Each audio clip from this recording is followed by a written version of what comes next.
लोकांनी आज्ञा केलेली आहे, सेवा करण्याची संधी आहे म्हणून ते कमंडळ हातात घेतात आणि त्या झऱ्याजवळ जातात. ते झऱ्याजवळ पोचल्याबरोबर थोडंसं वाकल्यानंतर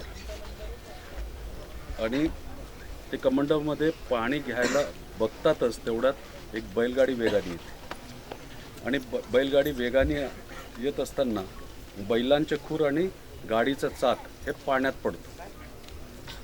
बैलांचं खूर आणि म्हणजे गाडीचं चाक पाण्यात पडल्याबरोबर जे वाहतं पाणी अतिशय स्वच्छ होतं ते गढूळ होऊन जातं.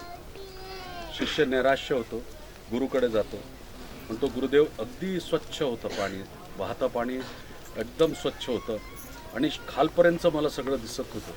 पण नेमकं त्याच क्षणाला बैलगाडी आली आणि त्याच्यानंतर पाणी गढूळ झालं आणि आपल्या पिण्यासारखं नाही. मी आज्ञा करावी, मी दुसऱ्या झऱ्यातून किंवा दुसऱ्या पाण्याच्या स्रोतातून ते घेऊन येतो, पाणी घेऊन येतो आपल्यासाठी, आपल्याला तहान लागली.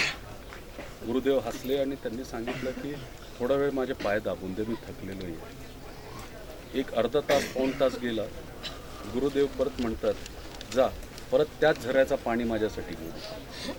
शिष्य परत कमंडळ घेतो, त्या झऱ्यापर्यंत पोचतो आणि जसा तो झऱ्यापर्यंत पोचतो तर बघतो की ते पाणी स्वच्छ झालेलं आहे. म्हणण्याचा अर्थ असा आहे की जे स्वच्छ वाहतं पाणी बैलगाडीच्यामुळे गढूळ झालं होतं, वेळ निघाल्याबरोबर परत स्वच्छ होऊन जातं. अशाच माणसाचं परिस्थिती असते. आज तुमची परिस्थिती, आज आपली परिस्थिती, शेतकऱ्यांची परिस्थिती त्या गढूळ पाण्यासारखी जरी असेल तर आठवण ठेवा, पूर्वी आपण स्वच्छ वाहत्या पाण्यासारखे होतं आणि ह्याच्या पुढे पण आपण स्वच्छ वाहत्या पाण्यासारखं होऊ शकतं.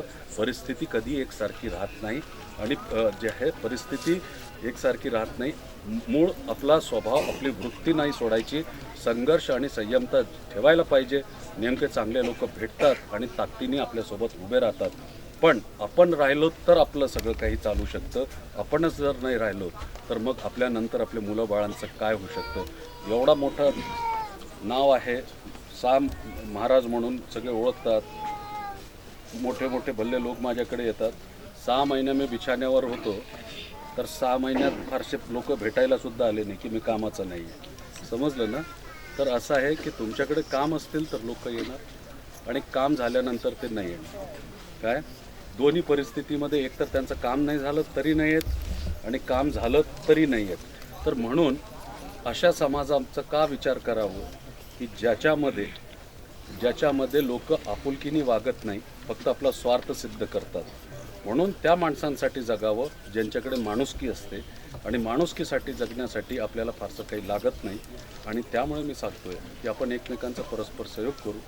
काय चंद्रकांतनी सांगितलं की 4 बंधारे इथे झाले तर आम्हाला बरीच अडचण दूर होऊ शकते. मी आपल्याला शब्द देऊन जातो की बबन भाऊने आम्हाला ते जागा स्पॉट दाखवायचं, 4 बंधारे बांधण्याची जबाबदारी आपली संस्थेच्या मार्फत मी घेतो. टाळ्या वाजू नका. दुसरा विनायक दादांच्या जे चिरंजीवचं काय करतो चिरंजीव बोलवा.